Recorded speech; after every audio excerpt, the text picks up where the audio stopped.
नमस्कार, मैं हूं सिमरन और आप देख रहे हैं द पेन पॉइंटर्स। भारत में बाल विवाह एक बड़ी समस्या रही है। लड़कियां इस प्रथा की मुख्य शिकार होती हैं। बाल विवाह का उन पर स्थायी प्रभाव पड़ता है। वे अपनी स्वतंत्रता से वंचित हैं और कई अन्य मुद्दों का सामना करती हैं, जैसे कि जल्दी गर्भधारण और उनसे उत्पन्न होने वाली स्वास्थ्य समस्याएं, अशिक्षा आदि। इसलिए इससे बचने के लिए 1929 में चाइल्ड मैरिज रिस्ट्रेंट एक्ट बाल विवाह निरोधक अधिनियम बनाया गया था। यह एक्ट ने पुरुषों के लिए 21 वर्ष और महिलाओं के लिए 18 वर्ष के लिए कानूनी विवाह आयु निर्धारित की।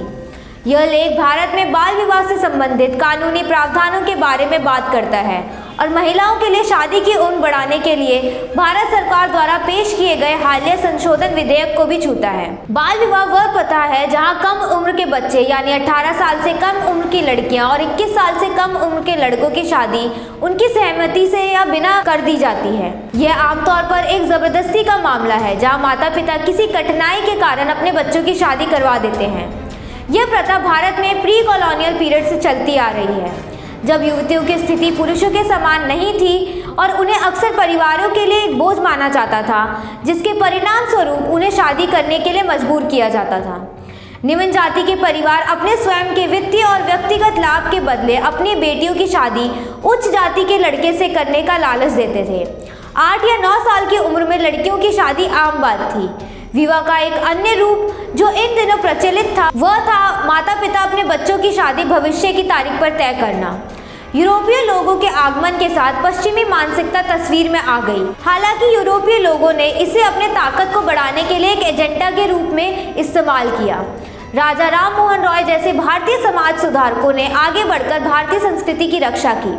उनके योगदान के कारण महिलाओं ने राष्ट्रीय स्वतंत्रता संग्राम में सक्रिय रूप में भाग लिया और भारत को स्वतंत्रता प्राप्त कराने में मदद की। हालांकि स्वतंत्रता प्राप्त करने के बाद भी ये सामाजिक बुराइयां अभी भी बड़े पैमाने पर चल ही रही हैं। क्या कोई 5 साल की लड़की की शादी की कल्पना कर सकता है? ऐसा कुछ सोचकर भी आपके रोंगटे खड़े हो सकते हैं। दुर्भाग्य से ऐसी भयानक घटनाएं हुई हैं। एक लड़की की शादी कई बुरे और अनावश्यक कारणों से कर दी जाती है। शादी के बाद लड़की शिक्षित नहीं होती है और उसे एक ऐसे घर में रहने के लिए मजबूर किया जाता है जिसके बारे में उसे बिल्कुल भी जानकारी नहीं है। इसके बाद उन्हें जल्दी गर्भधारण की समस्या का सामना करना पड़ता है। अब जब वह स्वयं अभी भी एक बच्ची है, शिक्षित नहीं है और सभी बुनियादी मूल्यों और नैतिकताओं को भी नहीं जानती है, तो वह एक माँ होने के उद्देश्य की पूर्ति कैसे कर सकती है? भारत में अंग्रेजों का जमाना था जब बाल विवाह की इस प्रथा को खत्म करने के लिए सबसे ज्यादा जरूरत महसूस की गई थी। लेकिन भारतीय पहले ही अंग्रेजों को देश से दूर धकेलने का काम कर रहे थे, इसलिए बाल विवाह को समाप्त करने के लिए आवश्यकता पर जोर देना एक कठिन काम लग रहा था। 11 साल की बच्ची की मौत उसके वयस्क पति द्वारा बलात्कार के बाद हो गई थी। यह घटना उन कारकों में से एक थी जिसके कारण भारत में बाल विवाह को रोकने का प्रयास किया गया। हालांकि चूंकि ये ब्रिटिश थे जो देश पर शासन कर रहे थे, वे हम भारतीयों की बात सुनने के बजाय अपने व्यक्तिगत हितों के बारे में अधिक चिंतित थे। इसलिए अंग्रेजों के कड़े विरोध के बावजूद और कई विधेयकों और ज्ञापनों को खारिज करने के बाद राय साहेब हरिबिलास शारदा ने 1927 में अपना हिंदू बाल विवाह विधेयक पेश किया। इस विधेयक को एक समिति के रूप में जाना जाता था। 1929 में जोशी समिति, इस समिति की सिफारिशों पर 1929 में भारतीय शाही विधान परिषद द्वारा विधेयक पारित किया गया था। इस अधिनियम को बाल विवाह निरोध अधिनियम और 1929 के शारदा अधिनियम के रूप में भी जाना जाता था। इस अधिनियम की मुख्य विशेषता कानूनी शादी की उम्र बढ़ाने के लिए थे।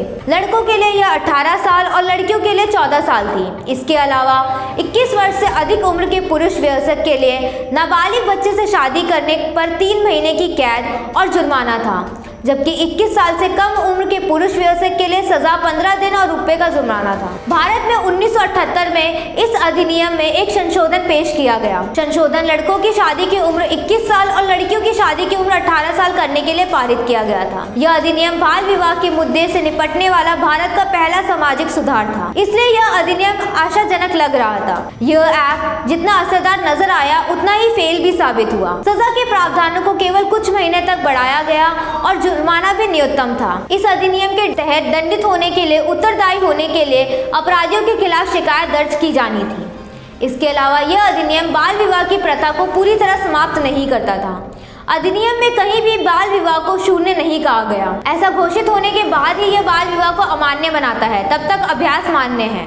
यह अधिनियम भारतीय संविधान के अनुच्छेद 21 के तहत बाल अधिकारों के प्रावधानों का उल्लंघन करता है और महिलाओं के खिलाफ भेदभाव के उन्मूलन CEDAW पर कन्वेंशन के अनुच्छेद 16(2) का भी उल्लंघन करता है, जिसमें कहा गया है कि बाल विवाह एक कानूनी प्रभाव नहीं होगा।